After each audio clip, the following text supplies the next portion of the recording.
Ma'am, I am Louis Andre Paracal from College of Human Kinetics, Bachelor of Physical Education, Section 2B. So today here is my RVL for the Unit 4 Lesson 2. School opening will not necessarily mean traditional face-to-face learning in the classroom. The physical opening will depend on the risk, severity, grading, or classification of a certain community pursuant to guidelines from the Department of Health, the Interagency Task Force for the Management of Emerging Infectious Diseases in the Philippines, and the Office of the President. So, traditional face-to-face learning, this refers to a learning delivery modality where the students and the teachers are both physically present in the classroom.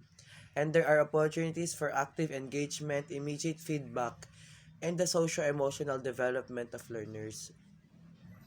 In areas under the moderate and high risk severity grading, this is not possible. However, there are learners with disabilities whose conditions require face-to-face instruction. This will be the subject of the further discussion within depth ed with partners and parents. Face-to-face option may also be feasible in very low-risk areas such as the geographically isolated, disadvantaged, and conflict-affected areas or the GIDCA.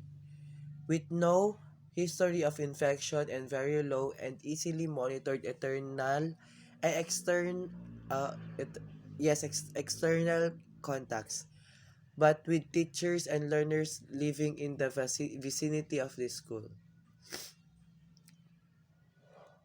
Any face-to-face learning delivery must have a proper risk assessment and must adhere to the health protocols in place.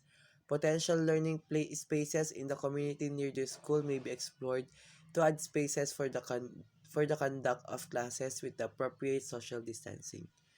So the type, modality, approach, or strategy, which is the MISOSA or MISOSA, Impact, OHSP, Project EASE, Face-to-Face and Modular Learning, Community-Based Instruction or the ALS, or the Modified Shifting of Classes or the MSC. In the shifting of classes, teaching is directly focused on concept with corresponding activities. Supplemental activities and assessments shall be brought by the learners when shifted at home.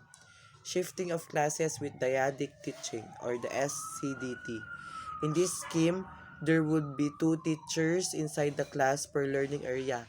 The number of learners they would handle should be the total number of learners they handled in the normal days. During the dyadic teaching, learners have to go through a series of individual activities after teaching the learning competencies to be facilitated, monitored by the 2 teachers. Yeah, ESM focused teaching for junior high school or ESMT. In this approach, only English, science, and mathematics shall be taught in school. Other learning areas shall be using the modular home-based approach. RESM focused learning teaching.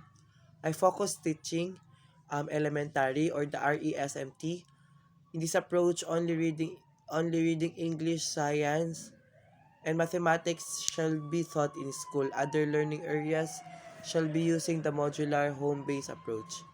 The core specialized focus teaching for the SHS or the senior high school or the CST.